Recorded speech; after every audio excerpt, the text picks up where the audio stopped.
গুরু অনঙ্গদেবের আগমন এবং শ্রী শ্রী রাম ঠাকুরের সমাধিস্থ করার স্থান নির্বাচন। শুভ অক্ষয় তৃতীয়ার 3 দিন পূর্বে বা তিথিগত দিক থেকে অমাবস্যার দিন সোনাইমুড়ি রেল স্টেশনস্থ গরুহাটা নিবাসী কিশোর জগদীশচন্দ্র দাস অন্যান্য দিনের ন্যায় বাড়ির সদাইয়ের জন্য চৌমুহনীতে ট্রেন যোগে আসেন। তিনি সন্ধ্যার ট্রেনে বাড়ি ফেরার জন্য রেল স্টেশনের অপেক্ষা করছেন। ঠিক সেই সময় চৌমুহনী রেল স্টেশনে দাঁড়ানো অবস্থায় দেখতে পান এক দীর্ঘদেহী জটাধারী সুদর্শন পুরুষ কমণ্ডল হাতে বর্তমান সমাধিক্ষেত্রের সামনে এসে দাঁড়ালেন, যেটা ছিল উপেন সাহা মহাশয়ের বাংলো বাড়ি। ঠিক সেই সময় সাদা ধুতি পরিহিত একজন বৃদ্ধ লোক বাংলো ঘর থেকে বের হয়ে এসে জটাধারীকে প্রণাম করলেন এবং গভীর মনোযোগ দিয়ে কোনো একটা বিষয়ে আলাপচারিতা করার পর তিনি তার হাত মেপে মেপে বাংলোর পাশের জায়গাটি দেখালেন।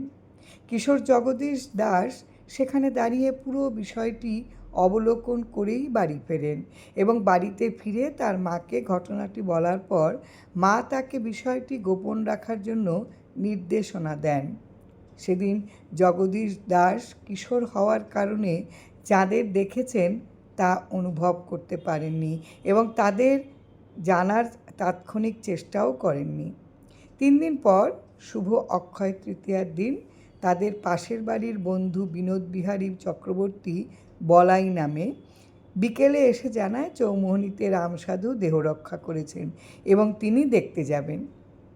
পরদিন রাম ঠাকুরের শ্রীদেহ দেখার জন্য জগদীশ দাস বন্ধু বলাইয়ের সাথে চৌমুহনীতে আসেন এবং ঠাকুরের নিথর দেহ শায়িত অবস্থায় দেখতে পেয়ে 3 দিন আগে সন্ধ্যায় দেখা সেই সাদা ধুতি পরিহিত মানুষটিকেই দেখতে পান এবং বুঝতে পারেন তিনি রাম ঠাকুর এবং পরবর্তীতে ঠাকুরের বর্ণনায় পাওয়া তার পরমারাধ্য গুরুদেব অনঙ্গদেবের সাথে তার দীর্ঘদেহী জটাধারী কমণ্ডলু হাতে সেই সাধুর হুবহু মিলে যায়। এরপর থেকে জগদীশচন্দ্র দাসের স্মৃতিতে ভেসে ওঠে সেই অঙ্গুরি নির্দেশিত স্থানে সমাধির জন্য মাটি কাটা দেখে। তাহলে কি রাম ঠাকুরের গুরুদেব শ্রী অনঙ্গদেব নিজে এসে তার প্রিয় শিষ্যের অন্তিম সময়ের দিনক্ষণ জানানোর সাথে সাথে সমাধিস্থ করার জায়গাও নির্ধারণ করে দিয়ে গেলেন? জগদীশচন্দ্র দাসের দেখা ঘটনাটি পারিবারিকভাবে প্রায়ই আলোচনা হইত। সেই আলোচনা থেকেই তার ভক্তপ্রবর পুত্র শ্রী গোবিন্দ দাসের বর্ণনা থেকে এই লেখা। জয়রাম জয়রাম।